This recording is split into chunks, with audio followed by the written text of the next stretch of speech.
বলিউড অভিনেত্রী মালাইকা আরোরা সম্প্রতি সামাজিক যোগাযোগ মাধ্যমে তাকে নিয়ে বেশ আলোচনা সমালোচনা হচ্ছে। নেটিজেনরা বলছেন মালাইকার জীবনে এসেছে নতুন প্রেম। বর্তমানে মালাইকা নাম জড়িয়েছে হর্ষ মেহতা নামে এক হীরা ব্যবসায়ীর সঙ্গে। অতীতের সাক্ষাৎকারে মালাইকা বলেছিলেন, একটু রুক্ষ এবং ধারালো চেহারা পুরুষ পছন্দ আমার, খুব পরিপাটি ফর্সা গোফতারি কামানো পুরুষ আমার একেবারেই পছন্দ নয়। পছন্দের পুরুষের কেমন গুণ থাকতে হবে তাও জানিয়েছিলেন। তার কথায় সে যেন প্রকাশ্যের সাহসের সঙ্গে ফ্লার্ট করতে সক্ষম হয়। আমার এমন কাউকে পছন্দ যে ভালো চুমু খেতে পারে।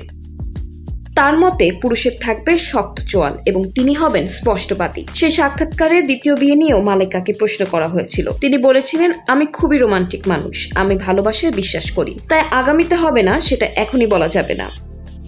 উল্লেখ্য, গত বছর অর্জুন কাপুরের সঙ্গে বিচ্ছেদ হয় মালাইকার। তারপর থেকেই নাকি তার হর্ষের সঙ্গে আলাপ। বলিউডে গুঞ্জন গত কয়েক মাস ধরে তারা সম্পর্কে আছেন।